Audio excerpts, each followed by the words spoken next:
ગ્રામીણ વિસ્તારોની અંદર અત્યારે પણ ઘણા બધા ગ્રામીણ વિસ્તારો એવા છે કે જ્યાં હજુ પણ કોંગ્રેસનું પ્રભુત્વ છે, મતલબ કે વોટ બેંક છે. હવે વાતચીત કેવી થાય છે કે ગુજરાતની અંદર જે ઇલેક્શન આવે છે, એટલે કે ગુજરાતની અંદર તમે જુઓ તો વિપક્ષ જેવું મને અત્યારે કઈ લાગતું નહીં. તમે ક્યારે એવું જોયું કે ગુજરાતની અંદર કોઈ મુદ્દો એક જ સાથે ઉઠાવવામાં આવ્યો હોય અને કોંગ્રેસના બધા જ ધારાસભ્યો રસ્તા ઉપર આવી ગયા હોય કે રસ્તા ઉપર આવીને વિરોધ કર્યો હોય? તો ના. હવે 27માં કેવી તૈયારીઓ સાથે પાર્ટીઓ આવે છે મેદાને, કેવી તૈયારીઓ સાથે ઉતરે છે, અને નવા સમીકરણો કેવા રચાય છે કે કોઈ ગઠબંધનો થાય છે, નથી થતા, કેવા ઉમેદવારોને જાહેર કરવામાં આવે છે.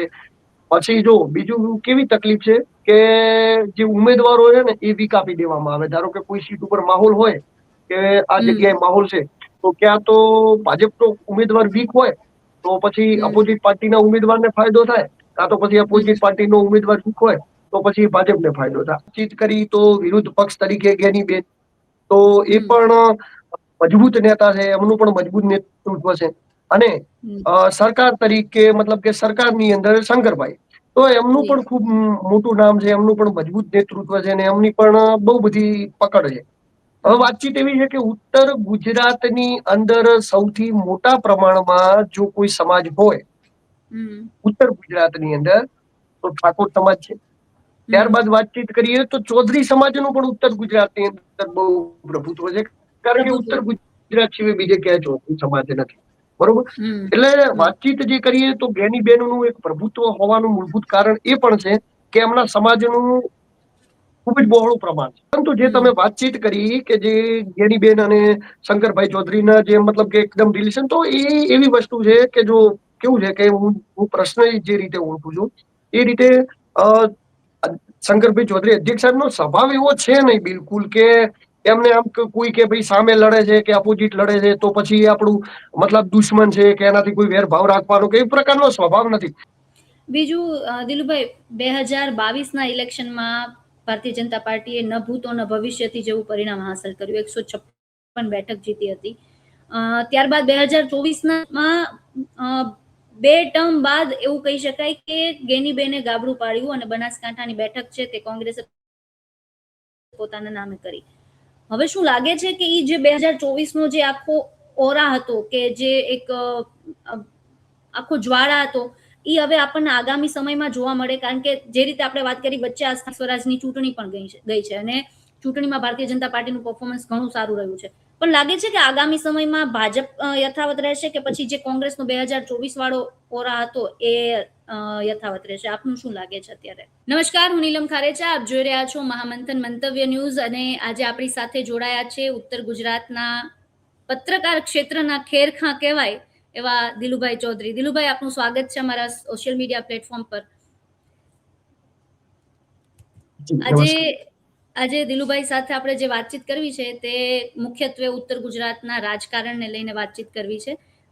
ઉત્તર ગુજરાતના રાજકારણમાં આગામી સમયમાં જ્યારે 2027ની વિધાનસભાની ચૂંટણી આવી રહી છે ત્યારે કઈ પ્રકારના બદલાવ જોવા મળી શકે છે, કઈ પ્રકારનું રાજકારણ જોવા મળી શકે છે, તે સમગ્ર મુદ્દે અને આ રાજકારણને સમજવાનો આપણે પ્રયાસ કરીશું તેમની પાસેથી. તો સૌથી પહેલા સવાલ દિલુભાઈ મારે તમારી પાસેથી એ જાણવું છે, 2027ની વિધાનસભાની જ્યારે ચૂંટણી આવી રહી છે, આમ ભલે આપણે વર્ષ દિવસની વાર હોય ચૂંટણીને, પરંતુ આપણે સૌ જાણીએ છીએ કે ચૂંટણી પહેલા ઘણા પાસાઓ છે તે મુખ્ય ભૂમિકા ભજવતા હોય છે. શું લાગે છે ઉત્તર ગુજરાતમાં આગામી ચૂંટણી પહેલા કઈ પ્રકારનું વાતાવરણ જોવા મળી શકે છે? ભાજપનો દબદબો યથાવત જોવા મળી શકે છે? આપનું શું માનવું છે? જો બેન, ભાજપનો દબદબો યથાવત તો ગુજરાતની અંદર જે પ્રમાણે સીટો છે એ પ્રમાણે જોતા એવું લાગે કે ભાજપનો દબદબો બધી જગ્યાએ. નગરપાલિકાઓ હોય તો નગરપાલિકાઓની અંદર તમે જોયું છે તો ભાજપે મોટા ભાગની સીટો જીતી જાય. ત્યારબાદ પાલિકા સિટીઓની જે સીટો હોય એની અંદર પણ ભાજપ જીતી જાય. એક જ ગ્રામીણ વિસ્તારની અંદર ક્યાંક ને ક્યાંક રસાકસી આવે છે.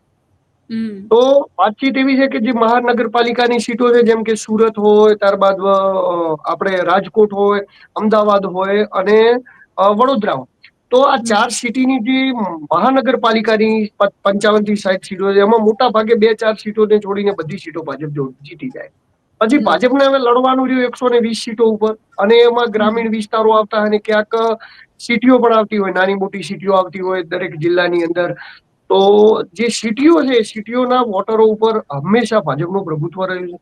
ગ્રામીણ વિસ્તારોની અંદર અત્યારે પણ ઘણા બધા ગ્રામીણ વિસ્તારો એવા છે કે જ્યાં હજુ પણ કોંગ્રેસનું પ્રભુત્વ છે, મતલબ કે વોટ બેંક છે. હવે વાતચીત કેવી થાય છે કે ગુજરાતની અંદર જે ઇલેક્શન આવે છે, એટલે કે ગુજરાતની અંદર તમે જુઓ તો વિપક્ષ જેવું મને અત્યારે કઈ લાગતું નથી. આ ફેક્ટ વસ્તુ છે. જો નથી કોઈ પણ મુદ્દો વિપક્ષ મજબૂતાઈથી ઉઠાવી શકતું, નથી વિપક્ષ તરીકે કોંગ્રેસના જે મતલબ જે ધારાસભ્યો છે નથી લડી શકતા. તમે ક્યારે એવું જોયું કે ગુજરાતની અંદર કોઈ મુદ્દો એક જ સાથે ઉઠાવવામાં આવ્યો હોય અને કોંગ્રેસના બધા જ ધારાસભ્યો રસ્તા ઉપર આવી ગયા હોય કે રસ્તા ઉપર આવીને વિરોધ કર્યો હોય? તો ના, એવું બહુ ઓછું જોવા મળશે. બરોબર. બીજું કે જે મુદ્દા ઉઠાવવા જોઈએ, જે લોકોના મુદ્દા છે, જે મતલબ કે લોકોના પ્રશ્નો છે, એ ઉઠાવવા જોઈએ, એ ક્યાંક ને ક્યાંક કોંગ્રેસને એ ઉઠાવવામાં નાકામયાબ રહે. ધારો કે કોંગ્રેસ વિરોધ પ્રદર્શન કરે તો કેન્દ્રમાંથી કોઈ એવો મુદ્દો ઉઠાવ્યો હોય કે ભાઈ આજે કોઈ તકલીફ, મતલબ કે કોંગ્રેસના અધ્યક્ષ રાહુલ ગાંધી ઉપર કેસ થયો કે કોઈ કેસની તારીખ છે, તો એ મુદ્દો સમગ્ર જગ્યાએ સમગ્ર દેશમાં કોંગ્રેસ ઉઠાવશે. પણ ક્યારે એવું નહીં બને કે ખેડૂતોનો મુદ્દો છે તો કોંગ્રેસ તમે જોયું આપણે અહીંયા ખેડૂત આંદોલન જે ગાંધીનગર જતું હતું ને ગાંધીનગર થતું, હા, તો એને રસ્તા વચ્ચે જ કોંગ્રેસના નેતાઓ સભાની અંદર, હવે જો કોઈ બેન સભા કરવાનો તો મતલબ જ શું છે કે હવે અમદાવાદમાં બોલાવીને ક્યાં સભા કરવાની હતી ખેડૂતોની? સભા તો એ જગ્યાએ પણ થઈ શકતી હતી. એટલે જે એક વસ્તુ તો રાજનીતિની અંદર વિપક્ષ નબળું છે, એનો ફાયદો સત્તાની અંદર રહેલા માણસોને મળે જ છે, એમાં કોઈ બે મત નથી. બીજી વસ્તુ કે જે આમ આદમી પાર્ટી છે, એ ઉત્તર ગુજરાતમાં તો એટલું બધું પ્રભુત્વ આમ આદમી પાર્ટીનું નથી. પરંતુ ધારો કે સૌરાષ્ટ્ર અને જેમ ગણીએ કે સિટીઓના અમુક વિસ્તારોની અંદર જે આમ આદમી પાર્ટીનું પ્રભુત્વ છે, તો એ જે પ્રભુત્વ છે એનાથી નુકસાન કોને પડે છે? કારણ કે જો એક વસ્તુ સમજો કે કોઈ પણ વ્યક્તિ મત કરે તો એક સરકારના સમર્થનમાં કરે, કાં તો પછી સરકારના વિરોધમાં કરે. કયો પક્ષ છે એનાથી જાજુ લોકોને મતલબ હોતો નથી. મોટા ભાગના લોકોનો મતલબ એ જ હોય છે કે એ સરકારની સાથે છે કાં તો સરકારના વિરોધમાં છે. એટલે કે જે લોકો સરકારની સાથે રહી વાજબી તરફી મત કરે એ લોકો ના મત બીજેપીમાં પડે છે. જે લોકો સરકારના વિરુદ્ધ જઈ, અપોઝિટ જઈને સરકારના વિરુદ્ધ તરફેણમાં મત કરે, એ મત કાં તો કોંગ્રેસમાં જાય છે કાં તો પછી આમ આદમી પાર્ટીમાં જાય. એટલે મોટા ભાગના મતો ડિવાઈડ થઈ જાય. તમે જેમ કે આ 2022 ની અંદર જે સીટો આવી એમાં મોટા પ્રમાણની અંદર ધોવાણ થવાનું મુખ્યત્વે કારણ શું હતું કે આમ આદમી પાર્ટી એ બીજા નંબરની અંદર ગુજરાતમાં લગભગ 33 કે 36 સીટો ઉપર રહી. એટલે આમ આદમી પાર્ટી બીજા નંબરે 33-36 સીટો ઉપર રહી અને ત્રીજા નંબરે કોંગ્રેસ રહી હોય તો ત્રીજા નંબરની કોંગ્રેસ અને આમ આદમી પાર્ટીના બંનેના મત મળી જાય એટલે એ આરામથી સીટ નીકળી જાય. તો 33 સીટોની અંદર જો આમ આદમી પાર્ટી બીજા નંબરે રહી હોય તો બીજી જે સીટો છે, ધારો કે 115-20 સીટો, તો એ સીટોની અંદર કોંગ્રેસે બીજા નંબરની અંદર રહી હોય તો એ જગ્યાએ કોંગ્રેસ ત્રીજા નંબરે રહી હોય તો ત્યાં ત્રીજા નંબરે આમ આદમી પાર્ટી રહી હોય. તો એ જે પણ વોટો છે, વોટોનું જે ધ્રુવીકરણ થઈ જાય છે એના કારણે ક્યાંક ને ક્યાંક રાજનીતિનું જોવાનું રહે. હવે 27માં કેવી તૈયારીઓ સાથે પાર્ટીઓ આવે છે મેદાને, કેવી તૈયારીઓ સાથે ઉતરે છે અને નવા સમીકરણો કેવા રચાય છે કે કોઈ ગઠબંધનો થાય છે, નથી થતા, કેવા ઉમેદવારોને જાહેર કરવામાં આવે છે.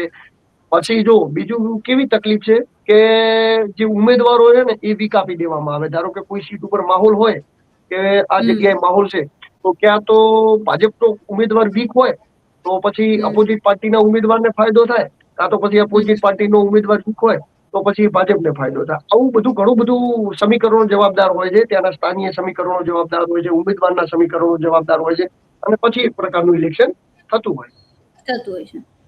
બીજું બનાસકાંઠાની આપણે ઉત્તર ગુજરાતની જ્યારે વાત કરવી છે ત્યારે બનાસકાંઠાની આપણે વાત કરીએ તો બનાસકાંઠાથી બંને પક્ષથી દિગ્ગજ આવે છે. તમે પોતે પણ બનાસકાંઠાના જ છો.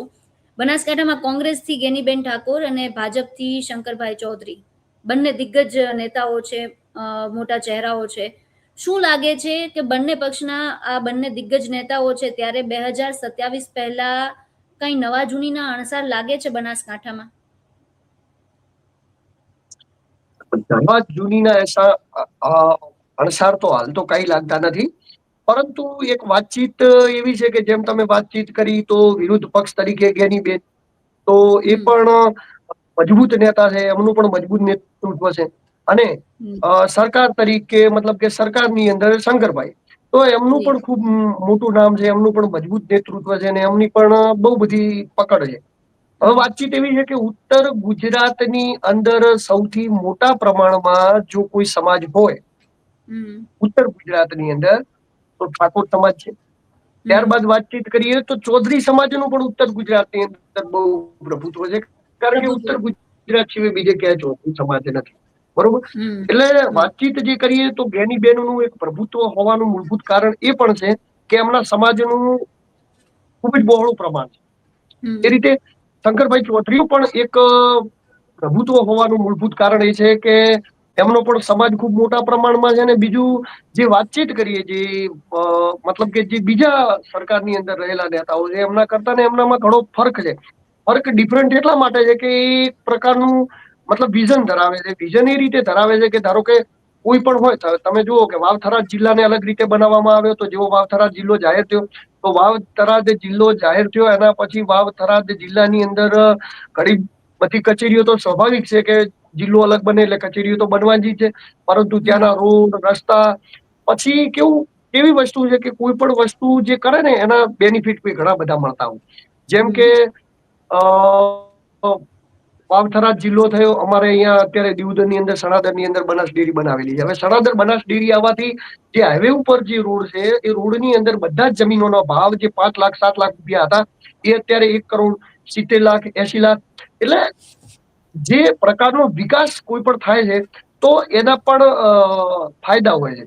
જેમ કે જો કોઈ પક્ષ હોય, વિરોધ પક્ષ હોય અને સરકાર હોય, બંનેનો પોતપોતાને, હું તો એવું માનું છું કે વિરોધ પક્ષ પણ પોતપોતાની રીતે મજબૂત હોવો જોઈએ કે જે મજબૂતાઈથી અવાજ ઉઠાવવો જોઈએ. સાથે સાથે એવું પણ માનું છું કે સરકારની અંદર પણ એવો મજબૂત માણસ હોવો જોઈએ કે જે લોકોના કામને કરી શકે. તો સાચા અર્થની અંદર ધારો કે કોઈ કામ કરવાના થાય કે કોઈ વિઝનરી નેતા હોય કે ઉત્તર ગુજરાતની અંદર નહીં, હું તો કહું સમગ્ર ગુજરાતની અંદર મજબૂતાઈથી કોઈ પણ લોકોના કામ કરવા હોય કે લોકો સુધી વિકાસની પરિભાષાને પહોંચાડવી હોય તો એ ખૂબ સારી રીતે શંકરભાઈ ચૌધરી કરી શકે છે અને કરે પણ. દિલુભાઈ, બીજી એક વસ્તુ, ખાસ જ્ઞાનીબેન ને શંકર ચૌધરીની આપણે એટલા માટે આજે વાત, બનાસકાંઠાની વાત છે કારણ કે આમ તો બંને પ્રતિદ્વંદી છે, એકબીજા પર આરોપ પ્રત્યારોપ આપણે ખૂબ સાંભળીએ છીએ, પણ છેલ્લા 5-6 મહિનામાં જોઈએ તો એકબીજાના વખાણ કરતા પણ તેઓ જોવા મળ્યા છે. એટલે એક ભલે રમૂજી મિજાજ હોય, પણ શું લાગે છે, કઈ નવા જૂની એ સંદર્ભમાં લાગે છે કે કઈ ગાબડું પડી શકે એમ છે કોંગ્રેસમાં આગામી સમયમાં, એવું લાગે છે? જો બેન, રાજકારણનું કઈ નક્કી ન કહેવાય. આજે આ પાર્ટીમાં હોય ને કાલે બદલાઈ જાય, બરોબર. એ પોતાના મતલબ કે કેવો વિષય છે, કેવું છે એના માટે કરીને નેતાઓ બદલાતા હોય. એમાં આપણે કોઈ નેતા ઉપર એવું ન કહી શકીએ કે આ વ્યક્તિ પાર્ટી છોડીને ન જાય કે આ વ્યક્તિ પાર્ટી છોડીને ન આવે. ઘણા બધા નેતાઓ ભૂતકાળની અંદર પણ પાર્ટીઓ છોડીને જતા રહ્યા, પાર્ટીઓની અંદરથી બદલાઈ ગયા અને ઘણા બધા લોકોએ પાર્ટીઓ ચેન્જ પણ કરી નાખી છે. અને અત્યારે હવે એવું કઈ રહ્યું નથી કે પાર્ટી ચેન્જ કરો તો આમ તેમ. આજે કોંગ્રેસમાં હોય, કાલે ભાજપમાં જતા રહે, ભાજપમાં ના મેળ આવે તો ફરી પાછા કોંગ્રેસમાં પણ આવી જાય અને કોંગ્રેસ ભાજપ બંનેમાં ના મેળ આવે, પોતાની પાર્ટી બનાવે, ક્યાંય ના મેળ આવે, છેલ્લે આમ આદમી પાર્ટીમાં જાય. અત્યારે પાર્ટીઓ છોડવી અને પાર્ટીઓ બદલવી એ નેતાઓ માટે આમ વાતચીત થઈ ગઈ છે. પરંતુ જે તમે વાતચીત કરી કે જે જ્ઞાનીબેન અને શંકરભાઈ ચૌધરીના જે મતલબ કે એકદમ રિલેશન, તો એ એવી વસ્તુ છે કે જો કેવું છે કે હું પ્રશ્ન જે રીતે ઓળખું છું એ રીતે શંકરભાઈ ચૌધરી અધ્યક્ષ સાહેબનો સ્વભાવ એવો છે નહીં બિલકુલ કે એમને આમ કોઈ કે ભાઈ સામે લડે છે કે અપોઝિટ લડે છે તો પછી એ આપણું મતલબ દુશ્મન છે કે એનાથી કોઈ વેરભાવ રાખવાનો કે એ પ્રકારનો સ્વભાવ નથી. જનરલી કેવું હોય કે ઇલેક્શન આવ્યું તો ઇલેક્શનની અંદર તો બધા પોતપોતાની રીતે લડતા હોય. મારા કિસ્મતમાં હોય મને વોટ મળે, એમના કિસ્મત હોય એને મળે. હાર જીત થતી રહે, હાર જીત થાય, પરંતુ ઇલેક્શન ગયું એના પછી એમનું એવું કઈ હોતું નથી. ધારો કે કોઈ વિપક્ષમાં હોય કે પક્ષમાં ન હોય પણ છતાં એમના જોડે જાય, કોઈ વાતચીત કરે, મદદ માગે કે જે એમનાથી થતી હોય, તો એ હર હંમેશા એમનો એવો નિયમ રહ્યો છે કે હર હંમેશા વિરોધી હોય કે કોઈ પણ હોય, એમને કોઈ પણ મદદ એમના જોડે માંગે કે એમના જોડે હેલ્પફુલ કામ કરાવવા માટે જાય કે કોઈના માટે કામ લઈને જાય, તો એમનું નેચર એવું રહ્યું છે કે એ લગભગ મદદ કરતા હોય છે. અને બીજું કેવું હોય છે કે બેન, કોઈ પણ નેતાઓ હોય ને, આપણે જેવું પબ્લિક ને હોય ને એવું નથી હોતું. એવું નથી આપણા હોતું. પર્સનલ રિલેશન બધાના સારા જ હોય, બધાના સારા, બધાના પર્સનલ રિલેશન સારા હોય. હવે તમે વિચાર કરો કે આ તો આપણે જ્ઞાનીબેન ઠાકોર અને શંકરભાઈ ચૌધરીની વાતચીત કરી, પરંતુ કોઈ અલગ જગ્યાની વાતચીત હોય કે કોઈ અલગ દિશામાં વાતચીત હોય, ધારો કે હાર્દિકભાઈ પટેલના ઘરે હમણાં જમણવાર હતો, તો જમણવારની અંદર બધા જ ધારાસભ્યોને ઇન્વિટેશન આપ્યું હતું. એમાં જિગ્નેશ મેવાણી પણ હતા, અલ્પેશ ઠાકોર પણ હતા, અધ્યક્ષ સાહેબ શંકરભાઈ પણ હતા, બધા જ નેતાઓ હતા, સીએમ સાહેબ થી લઈને બધા જ નેતાઓ હતા. તો બધા જ નેતાઓને આમંત્રણ આપ્યું. તો બધા જ નેતાઓ જેમ વિધાનસભામાં મળે એમ પ્રસંગે પણ એકબીજાને મળતા હોય, એકબીજાની વાતચીત થતી હોય. તો એ લોકોના જયારે એમના દીકરા દીકરીના લગ્ન હોય ત્યારે એમને આમંત્રણ હોય. એટલે ત્યારે નેતાઓને પોતપોતાના સંબંધ એકબીજાથી ખરાબ હોતા નથી. તો આમ પણ વિધાનસભાની બહાર એક જ કેન્ટીનમાં ભેળા બેસીને જમતા હોય છે. જોકે લોકોને થોડું વધારે હોય છે કે ભાજપ ને કોંગ્રેસ તો એકબીજાને અપોઝિટ આવી જાય ને આવું આવી જાય, પરંતુ નેતાઓને પર્સનલી એવું હોતું નથી. અને બીજું કેવું હોય કે એક પ્રસંગમાં હાથે મળ્યા હોય અને વિરુદ્ધ પક્ષમાં હોય, પરંતુ હાથે મળ્યા હોય તો સ્વાભાવિક છે કે એકબીજાની ઇજ્જત કરવી, એકબીજા મંચ શેર કર્યું હોય, ભલે અલગ અલગ પાર્ટીમાં આવે પણ એકબીજાના બે ચાર લાયા બધા એકબીજા પ્રત્યે મતલબ કે એ રિસ્પેક્ટ દાખવે તો એ મતલબ કે લોકશાહીને ઢબે પણ સારું લાગે. કારણ કે લોકશાહી એવી તો ન જ હોવી જોઈએ કે નેતાઓ સામે મળે તો ચલો ભાઈ બોલવાનું પણ બંધ, તમે કોંગ્રેસમાં છો અમે ભાજપમાં છો, આ નહીં થાય, એવું ના હોવું જોઈએ. હું તો એવું કઉ છું કે વિપક્ષ અને સરકારના બધા નેતાઓને સાથે મળીને લોકોની વાતચીત હોય તો એ વસ્તુની અંદર ઉભા રહેવું પડે અને એમની વાતચીતને સાંભળવી પડે ને એ વિષય ઉપર વિકાસ કરવામાં આગળ વધવું જોઈએ. બીજું દિલુભાઈ, 2022ના ઇલેક્શનમાં ભારતીય જનતા પાર્ટીએ ન ભૂતો ન ભવિષ્યથી જેવું પરિણામ હાંસલ કર્યું, 156 બેઠક જીતી હતી. ત્યારબાદ 2024માં 2 ટર્મ બાદ એવું કહી શકાય કે ગેનીબેને ગાબડું પાડ્યું અને બનાસકાંઠાની બેઠક છે તે કોંગ્રેસે પોતાના નામે કરી. હવે શું લાગે છે કે એ જે 2024નો જે આખો ઓરા હતો, કે જે એક આખો જ્વાળા હતો, એ હવે આપણને આગામી સમયમાં જોવા મળે? કારણ કે જે રીતે આપણે વાત કરી, વચ્ચે આ સ્વરાજની ચૂંટણી પણ ગઈ છે અને ચૂંટણીમાં ભારતીય જનતા પાર્ટીનું પરફોર્મન્સ ઘણું સારું રહ્યું છે. પણ લાગે છે કે આગામી સમયમાં ભાજપ યથાવત રહેશે કે પછી જે કોંગ્રેસનો 2024 વાળો ઓરા હતો એ યથાવત રહેશે? આપનું શું લાગે છે અત્યારે? તો બેન, રાજકીય વિષયની અંદર કહીએ તો ચૂંટણીના જે સમીકરણો છે ને, એ કોઈ પણ ચૂંટણી છે ને એ સમીકરણો પર આધારિત હોય. અને એ સમીકરણો જે તે સમયે જે ચૂંટણી હોય એ સમયે નક્કી થતા. કોણ ઉમેદવાર છે, કયા ઉમેદવાર છે, અને એ બધા જ સમીકરણો સામે કોણ છે, કેવી પરિસ્થિતિ છે, બધા જ ઉમેદવાર. અને એક વસ્તુ રહી માહોલની, તો કાયમી કોઈનો માહોલ એક જેવો રહેતો નથી. તમે વિચાર કરો, 70 વર્ષથી કોંગ્રેસ હતી, સત્તા પરિવર્તન થયું. આજે 20-25 વર્ષથી ગુજરાતમાં અને દેશમાં લગભગ 15 વર્ષથી ભાજપ છે. તો ભાજપ પણ છે, ભાજપ પણ રહેશે અને રહેશે ને પછી ધીરે ધીરે એનું પણ આજે નહીં, કાલે નહીં, પરમ દિવસે નહીં, એક દિવસ કોઈ પણ પરિવર્તન એ સંસારનો નિયમ છે. એ પ્રમાણે સરકારો, સત્તાઓ બદલાતી હોય છે. કાયમી કોઈ પણ પાર્ટીનો જુવાળ રહેતો નથી. એટલે જે રીતે જેમ કે તમે વાતચીત કરી કે બનાસકાંઠાની અંદર જે ગેનીબેનનો જેવો જુવાળ હતો એવો જુવાળ આવનારા સમયની અંદર રહેશે. તો આવનારા સમયની અંદર કેવો જુવાળ રહેશે, આવનારા સમયના જે સમીકરણો હશે, જે ઇલેક્શનિક સમીકરણો હશે, એ પ્રમાણે નક્કી થશે. પરંતુ અત્યારે તમે જોયું તો જે રીતે જિલ્લા પંચાયત, તાલુકા પંચાયતની અંદર અને બધાની અંદર નો ડાઉટ ભાજપનું પ્રદર્શન સારું હતું. જિલ્લા પંચાયતો ભાજપની બની છે, તાલુકા પંચાયતો ભાજપની બની છે, વાવ-થરાદ જિલ્લાની અંદર પણ જિલ્લા પંચાયત ભાજપની બની છે, ત્યારબાદ તાલુકા પંચાયતો ભાજપની બની. તો જે રીતે ભાજપ કોંગ્રેસનું હતું, જે માહોલ હતો, એ પ્રમાણે જિલ્લા પંચાયત, તાલુકા પંચાયતોની અંદર જે બન્યું છે, તો વાતચીત કેવી છે કે કોઈ પણ વસ્તુ છે ને એ અત્યારે કેવું છે કે વિપક્ષ પણ એની રીતે સારું જ પ્રદર્શન કર્યું છે. બનાસકાંઠા અને વાવ-થરાદ જિલ્લાની અંદર કોંગ્રેસનું પ્રદર્શન પણ સારું જ હતું, પરંતુ જેમ તેમ મતલબ કે જીત જે કહેવાય એ ભાજપની જ થઈ. તો એમની જે જીત થઈ છે કે જે થયું, તો એ પ્રમાણે જોતા આવનારા સમયની અંદર 27ની અંદર કેવા સમીકરણો બે છે, કઈ પ્રકારના ઉમેદવારો લડે છે, એના ઉપર જ આપણે ડિપેન્ડ કરી શકાય, એના ઉપર જ વાતચીત કરી શકાય કે 2027ની અંદર કેવો માહોલ હતો. પરંતુ ચૂંટણી હોય એટલે એવું તો ક્યારેય નહીં સમજવાનું કે એક તરફી હોય. એક તરફી માહોલ ક્યારેય હોતો નથી. કોઈ પણ પક્ષનો માહોલ તો રસાકસી ભર્યો જ હોય, પરંતુ અંતની અંદર લોકો એ ડિસાઈડ કરતા હોય છે કે આપણે કઈ પાર્ટીની ચૂંટણી કયા લોકોને વોટ આપવા, અને એના અંદર ઘણા બધા સમીકરણો કામ કરતા હોય છે. પાર્ટીથી લઈ અને ઉમેદવારની પોતાની રેપ્યુટેશન કેવી છે, ઉમેદવારની પોતાની પ્રોફાઇલ કેવી છે, આ બધા જ સમીકરણો કામ કરતા હોય. બીજું બનાસકાંઠાની પણ આપણે વાત કરી, પાટણની વાત કરવી છે. કિરીટ પટેલ ભૂતકાળમાં હમણાં થોડા સમયમાં કોંગ્રેસથી નારાજ પણ જોવા મળ્યા. તેમનો અને જિગ્નેશ મેવાણીનો વિવાદ પણ આપણે જોયો. શું લાગે છે, કિરીટ પટેલને લઈને એવી વાતો પણ વચ્ચે થઈ હતી કે તેમના પણ ભાજપમાં જવાના આસાર છે. શું લાગે છે તમને કે એવું કોઈ પરિવર્તન જોવા મળે નજીકના ભવિષ્યમાં? જો બેન, મને કોંગ્રેસ પાર્ટીનું ગુજરાતની અંદર હાલ કોઈ ભવિષ્ય લાગતું નથી. આ સનાતન સત્ય વસ્તુ, કોઈ માને ન માને, કોઈને એમ લાગે આવી વાતચીત કરતા હોઈએ તો કે ભાઈ કેમ કોંગ્રેસ પાર્ટીનું ભવિષ્ય નથી લાગતું, શું નથી લાગતું, એનું હું તમને કારણ કહી દઉં કે કોંગ્રેસ પાર્ટીની અંદર જે મોટા મોટા નેતાઓ છે, કે જે ઉપર લેવલના નેતાઓ છે, આપણે કોઈનું નામ લઈને પર્સનલી કોઈને ટાર્ગેટ કરવાનો ઈરાદો નથી, એટલે આપણે એવું નથી કહેતા, પરંતુ જે મોટા નેતાઓ, એ મોટા ભાગના નેતાઓ ભારતીય જનતા પાર્ટી જોડે સેટિંગ રાખે. આના સનાતન સત્ય વસ્તુ છે. તમે ક્યારે સાંભળ્યું કે કોઈ એવું આંદોલન ગુજરાતની અંદર કોંગ્રેસે કર્યું હોય ને જેની અંદર કોંગ્રેસના મોટા નેતાઓ ઉપર કેસ થયા હોય?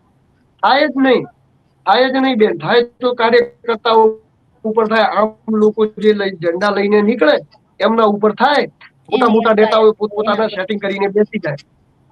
હા, એમના ઉપર ક્યારેય થાય નહીં. બરોબર, એમના ઉપર ન થવાનું કારણ કે એમને સેટલમેન્ટ હોય. સેટલમેન્ટની અંદર અહીંયા કંઈક મુદ્દો ઉઠાવે, મુદ્દા ઉઠાવીને મુદ્દાને ઓપ આલવા માટે કરી અને લોકોને લઈ જાય, લોકો ભેળા થાય અને લોકો ત્યાં જાય ને જ્યાં સુધી પહોંચે ત્યાં સુધી ઉપરના નેતાઓ સેટક કરીને જેમ તેમ કરીને આંદોલનને વિખેરી નાખે. એટલે આમાં શું થાય, આમ લોકોનું ધોવાણ થઈ જાય, આમ લોકો હેરાન થાય, આમ લોકોને પરેશાન થવાનું થાય. બીજી વસ્તુ કે જે રીતનું મતલબ મેનેજમેન્ટ તમે સમજો કે અન્ય પાર્ટીઓનું છે, હું તો કહું છું કે કોંગ્રેસ કરતા આમ આદમી પાર્ટીનું મેનેજમેન્ટ ઘણું સારું છે. ઘણું સારું છે એનું કારણ, ચલો નવા નવા ચહેરાઓ તો લાવે છે, નવા નવા ચહેરાઓને મોકો તો આપે છે. અને ભારતીય જનતા પાર્ટીની તો વાત જ ન થાય. એ લોકોનું તો મેનેજમેન્ટ બુથથી લઈ અને બધું જ મેનેજમેન્ટ એટલું પરફેક્ટ મેનેજમેન્ટ હોય છે એ લોકોનું કે જયારે ઇલેક્શન લડતા હોય ત્યારે જે કોંગ્રેસ જે જીતે, જે સીટ જીતવાની હોય, કોંગ્રેસ પછી જયારે જીતવાની હોય, તો ભારતીય જનતા પાર્ટી એમાં મેનેજમેન્ટ કરે, બધું મહેનત કરે, તો કોંગ્રેસ માત્ર 5,000 વોટે એ સીટ જીતે. અને જે સીટ 5,000 ભાજપ જીતવાની હોય તો એની અંદર કોંગ્રેસ મહેનત કરે તો કોંગ્રેસ એમાં ભાજપને હરાવી પણ શકે. કારણ કે 5,000ની લીડ કોઈ લીડ ન કહેવાય.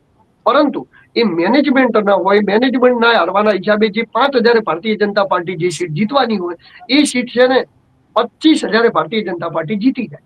એટલે 20,000ના વોટોનો જે ડિફરન્સ છે એ લોકોના મતલબ કે મેનેજમેન્ટ, એ બધી જ વસ્તુ. અને બીજી વસ્તુ કે ક્યારેય એક જૂથ થઈને નથી લડી કોંગ્રેસ. મતલબ કે જો તમે એક વિચાર કરો કે લોકશાહીની અંદર કોંગ્રેસ મતલબ કે આજે 16 સીટો ઉપર આવી ગઈ, 13 સીટો ઉપર. અત્યારે તો લગભગ 16, 15, 17 સીટો આવી હતી. 17 સીટોમાંથી 5 જણ તો બીજા જતા રહે. એટલે હવે અત્યારે 12 કે 13 ધારાસભ્યો મને એમ છે કે કોંગ્રેસના વધ્યા છે. બરોબર, હવે 12-13 ધારાસભ્યો વધ્યા છે. એમાંય તમે ક્યારે એવું નહીં જોયું કે 12-13 ધારાસભ્યો એક સાથે રસ્તામાં લોકો માટે નીકળ્યા હોય. અને જે વાતચીત કરી તમે કિરીટ પટેલની, તો કિરીટ પટેલની વાત નથી, બધા જ ધારાસભ્યો ધીરે ધીરે ધીરે ધીરે ધીરે ધીરે એક પછી, કારણ કે શું કરે, જે લડવા વાળા લડાયક માણસો હોય કે જેમને ક્રાંતિકારી તરીકે લડવાની એક આદત હોય, એવા માણસો કોઈ મુદ્દાને લઈને લડતા હોય, એમને કોઈ સપોર્ટ ના મળે, ઉપરથી કોઈ સપોર્ટ ના મળે, નીચેથી સપોર્ટ ના, માણસો કંટાળી જાય. પછી કેવું હોય કે જો ધારાસભ્ય હોય તો એ પછી ભાજપમાં જાય તેને ધારાસભ્ય પદ મળવાનું, કઈ જિલ્લા પંચાયતની ટિકિટ આપવાના નથી. હવે ધારાસભ્યને ધારાસભ્ય પદ મળતું અહીંયા મળે ત્યાં મળે તો એ લોકો જતા રહેતા હોય છે, ઘણા બધા જતા. એવું જરૂરી નથી કે બધા લોકો પૈસા જાય. હા, પૈસામાં જાય છે, પૈસા બી મળે છે લોકોને, એવું નથી. પૈસા મળે છે, પૈસામાં જાય. પણ ઘણા બધા લોકો તો મતલબ એ રીતે જતા રહે છે કે હવે આમ લડીને શું કરીશું, કેટલા સમય સુધી સંઘર્ષ કરીશું. સંઘર્ષનો કોઈ ફાયદો નથી. કારણ કે આમ લોકો સંઘર્ષ કરતા હોય, નીચેના નેતાઓ કાર્યકર્તાઓ સંઘર્ષ કરતા હોય, બરોબર, કોંગ્રેસના કાર્યકર્તાઓ ઘણા બધા લોકો કોંગ્રેસના મજબૂત છે, લડાયક રીતે મજબૂત છે. પણ હવે ઉપરનું માળખું જે બીજેપી સાથે મળેલું હોય તો નીચેના નેતાઓ કેટલી ઘડી લડે, કેટલી વાર લડે. એમનું કઈ એટલું બધું વજૂદ ના આવી શકે, કારણ કે જ્યાં સુધી ઉપરના નેતાઓ સાચી રીતે ન લડતા. એટલે ભલે પછી કંટાળી લોકો જેમ તેમ કરીને કોઈ તો પક્ષ પલટો કરી નાખે, કાં તો રાજકીય ક્ષેત્ર છોડી દે, કાં તો પછી એવું બધું જેમ તેમ કરીને એવું બધું ઘણું બધું થતું હોય છે જે એમને યોગ્ય લાગે એ રીતે કરતા, અને બધી રીતે થતું હોય, પ્રેમપૂર્વક થતું હોય, લાલચથી થતું હોય છે, સામદંડ ભેદથી થતું, બધી રીતે થતું હોય છે, ગમે એ રીતે થતું હોય. બીજું દિલુભાઈ, મારો છેલ્લો સવાલ, આગામી સમયમાં શું લાગે છે ઉત્તર ગુજરાતમાં કયા મુદ્દાઓ હશે જે ગેમ ચેન્જર સાબિત થઈ શકે છે? જાતિગત સમીકરણ તો આપણે માનીએ જ છીએ, પણ એ સિવાયના તમારા મતે કયા મુદ્દાઓ રહેશે આગામી સમયમાં, આગામી 1 વર્ષમાં, કે જે ગેમ ચેન્જર સાબિત થઈ શકે? ગેમ ચેન્જર સાબિત થઈ શકે એવા તો ઘણા બધા મુદ્દાઓ છે અહીંયા, પરંતુ તેમ છતાં જે આપણે કહી શકાય ને કે મોટા ભાગના ઇલેક્શનો જાતિવાદ ઉપર થાય, એ અત્યારની સનાતન સત્ય હકીકત છે. અત્યારે કોઈ પણ પાર્ટી જેના 2-5 હજાર મત હશે ને, એને ટિકિટ આપવામાં રાજી નહીં હોય. એનું કારણ છે કે હવેના બધા ઇલેક્શનો જાતિવાદ ઉપર થઈ ગયા. તમારી જાતિ, તમારો સમાજ એ મોટો છે તો જ તમે એ જગ્યાએ ઇલેક્શન લડો અને તમે જીતો, અને એવું રહ્યું નથી. મુદ્દાઓ કેવું હોય છે કે ઘણા બધા મુદ્દાઓ છે, પરંતુ ઇલેક્શનના ટાઈમે એવું લોકો ખાસ મુદ્દાઓને ધ્યાનમાં આપતા નથી. જો મુદ્દાઓને ધ્યાનમાં આપતા હોય તો ઘણા બધા મુદ્દાઓ, ધારો કે રોજગારીના હોય, બરોબર, ખેડૂતોના ઘણા બધા પ્રોબ્લેમો છે, ઘણા બધા પ્રશ્નો છે, તો એ બધા ઉઠીને બહાર આવવા જોઈએ, પરંતુ એ નથી આવતા. પરંતુ જે મોટા ભાગની ઇલેક્શન છે ને એ જાતિગત રીતે લડાતું હોય છે, જાતિગત રીતે થતું હોય છે, અને મોટા ભાગની ચૂંટણીઓ એ બેન જાતિગત સમીકરણોના આધારે જ થતી હોય છે. પ્રોફાઇલ તમારી કેટલી કામ આવે, કે લોકોમાં તમારી ઇમેજ કેટલી છે, તો એ ઇમેજ છે ને તમને 10-20 હજાર મત અપાવી શકે. તમારા મુદ્દા તમને 10-20 હજાર મત અપાવી શકે. એમાં બધું આવી ગયું, તમારા મુદ્દાઓ, તમારું કામ કરવાની ઢબ, બધું 10-20 હજાર મતોમાં સીમિત થઈ જાય. બાકી મોટા ભાગે તો કે તમારી જાતિ કેવડી છે કે 50-60 હજાર મત છે તમારા, તો કે ભાઈ ચલો આરામથી જીતી જશે. બાકી તો જે વિકાસ કરે છે એ લોકોને પણ ક્યારેક ક્યારેક હારનો સામનો કરવો પડે છે. ઘણા બધા એવા નેતાઓ છે કે જેમને અનહદ વિકાસ કર્યો હોય, પણ તેમ છતાં પણ એમને હારનો સામનો કરવો પડતો હોય છે. અને એવા નેતાઓ હોય કે જે બિલકુલ વિકાસ ન કરતા પણ એમની જાતિ મોટી હોય, એવો લોકો જીતી જતા. તો આ બધા સમીકરણો મુખ્યત્વે જાતિગત સમીકરણો તરીકે જાતિનું કામકાજ થતું હોય છે. બિલકુલ દિલુભાઈ, અમારી સાથે જોડાયા, તમામ માહિતી આપી ઉત્તર ગુજરાતના રાજકારણને લઈને, તે બદલ આપનો ખૂબ ખૂબ આભાર. નમસ્કાર. તો આ હતા દિલુભાઈ ચૌધરી. આપણને ઉત્તર ગુજરાતના રાજકારણને લઈને તેમની સાથે આપણે વાતચીત કરી, અને તેમણે ઉત્તર ગુજરાતના રાજકારણને લઈને ખાસ બનાસકાંઠા, પાટણને લઈને વાતચીત કરી, ગેનીબેન ઠાકોર, અને સાથે સાથે શંકરભાઈ ચૌધરીના જે રાજકીય સંબંધો છે તેને લઈને પણ વાતચીત કરી. આ સમગ્ર મુદ્દાને લઈને આપનું શું માનવું છે, આપના શું વિચાર છે, અમને કમેન્ટ બોક્સમાં જણાવો, અને તમામ ન્યૂઝ અપડેટ માટે મારી સાથે જોડાયેલા રહો.